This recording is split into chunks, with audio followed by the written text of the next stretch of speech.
What's up, everybody? Welcome back. It's the recruiting rundown here on Gamecock Central. Wes Mitchell and Kendall Smith joining you here, and happy Friday to you all. We are enjoying the bye week, I would say, Wes. No stress really today. I feel like usually on game day eve, I'm starting to amp myself up a little bit more for the game, and none of that this week because we don't have to worry about it. But there is recruiting to worry about. And Shane Beamer and his staff, they are on the road and they are still working here even through the bye week. But before we get into everything, Wes, how you doing?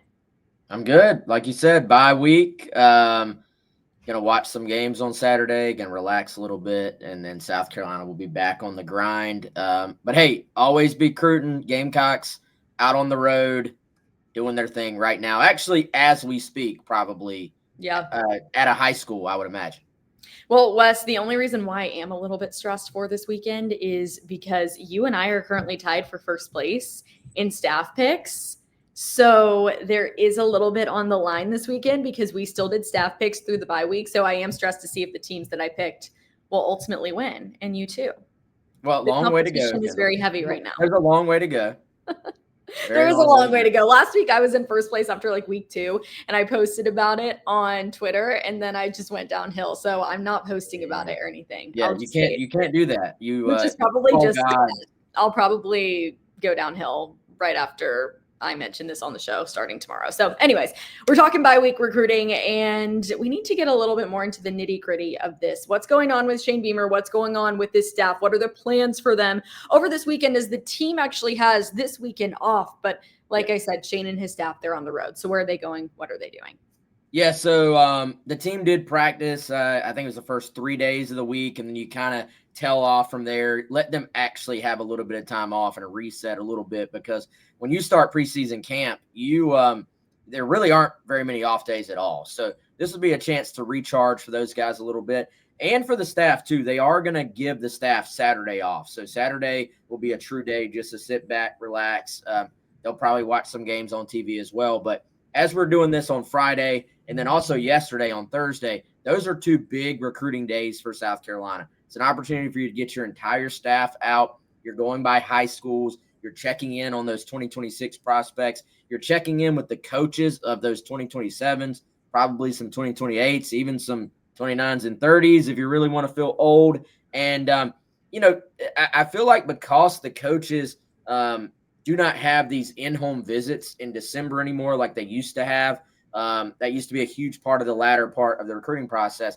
This is really an important time to get out and drop by these high schools. And I would imagine tonight, of course, lots of high school football games going on. Most of the staff will probably be at a game to actually watch in person, just be seen on the sideline. There's always a little bit of buzz like, hey, Clayton White was at our game last night or something, like kind of just show face, essentially. There is a little bit of a evaluation aspect that to do too, an opportunity to get out, see a player in person, see an entire game as opposed to highlights, and just be around some of the prospects that you're trying to recruit and add to your program. So a big couple of days. They're going to be in, I think it was 5 different states during these 2 days. So really just canvassing their recruiting blueprint and checking in, building those relationships, and maintaining those relationships. Yeah, and this is always such a good time to do it during the bye week. So we'll have updates for you on all of that over on GamecockCentral.com. But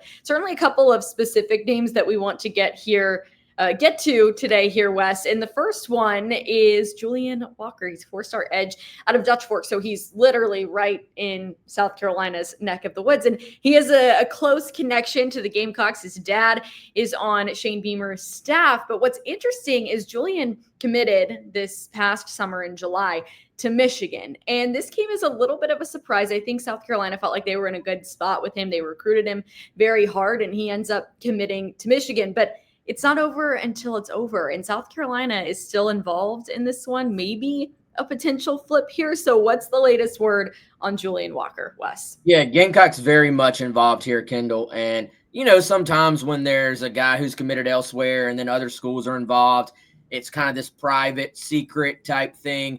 In the case of Julian, it doesn't feel like it's been that. He's been to South Carolina for a couple of games this year. Was very open, was very public about the fact that he was going to visit. which you kind of assumed he would with his dad, Jamil Walker, being over there at South Carolina. Kind of interesting, too, this season. We all know, unfortunately, about Travian Robertson's wreck that he was in that has taken him away from the team there physically in terms of helping out on the defensive line. Well, Jamil Walker has actually been one of the guys that has stepped in and helped out a little bit more in terms of being involved with that defensive front. So I think that's an interesting piece to this is, with Julian, maybe even having a little bit more insight into what exactly goes on for that position group at the University of South Carolina. He has seemed very open to continue to be recruited by South Carolina. There are obviously great relationships there. Even when there was all this buzz out of Michigan, Kendall, you were always kind of going like, hey, this kid's around the program so much. He has so many relationships, so many ties. Can Michigan really pull this off? And I think that Julian really just wanted to consider doing his own thing. And obviously he still is. He was not going to make a decision just because his dad is at South Carolina, which I think obviously he has the right to do. And I think is a smart way to go about it. But very clearly, South Carolina still very involved here, and one that we're going to be tracking going right up to signing day, I feel like. He is supposed to go back to Michigan at some point for a game later this season. We'll be tracking that too. But I would imagine, like you said, it's right down the road. You would imagine he's going to pop up in Columbia at some point down the road in this recruitment as well. So one that we're going to be tracking pretty much all the way to the end, I think. We love a flip moment if and when it happens. That's always so much fun. And one of my favorite parts about covering recruiting is you just never know until the end, as we always say. So that's why South Carolina stays with a lot of these guys. They might be committed elsewhere, but if they're interested, they're going to stick with them. If there's any sort of indication that these players may be considering South Carolina still. So we'll keep you updated on Julian Walker. Another guy we were talking about, Wes, before we started the show, Joshua Dobson. And you said he is legit. I mean, he could be that guy for South Carolina if he chooses to be a Gamecock. He's in the class of 2027 cornerback from Catawba Ridge, which is kind of up by where I am here in Charlotte, just outside of Charlotte. He's a 5-star, and he's a guy South Carolina wants bad. What can they do to get him? Yeah, I got to put my stamp on this guy. I know we've talked about him before, but he's one of the best prospects I've ever seen, I think, come out of the state of South Carolina. And you're talking about, especially even in that area, he's right outside of Rock Hill. We've seen some absolute superstars come out of that area, Kendall. He's right up there with those guys, I think. And just put out his top 12. It reads like you would expect, just big-time program after big-time program. Our colleague Chris Clark, he was actually at his game this past Friday. And, South Carolina Director of Player Personnel, Darren Usher, was there. Torian Gray was there just on the sideline watching, scouting, of course, showing face, like I said earlier, making sure he knows how much he's wanted in Columbia. And like I said, there is a top 12. Typically, a guy has probably narrowed things down a little bit more than that, probably in their head, even if they're putting out a top 12 publicly. There is buzz, in my opinion, around a few schools here, maybe a little bit more so than the rest. Now, he's still going to, I think, continue to take visits. We'll see what happens. He took a visit to Notre Dame that went well. He took a visit to Oklahoma that went well. Texas A&M, I think, is a little bit of a dark horse here, Kendall. But at least early on, the 3 schools that I have heard the most about coming out of that sort of area where he is from would be South Carolina, Clemson, and Tennessee. So we will see if that continues to shift. It is still very early. But the Gamecocks are in it. I don't know if I would necessarily go to the extent of saying, hey, they're the favorite. I don't know if there is a favorite right now. I think he's truly going to take a extensive look, is probably a way to put it, at all the schools. Like, I don't think this is one where, sometimes a guy just kind of knows where they want to go and they're just trying to confirm it.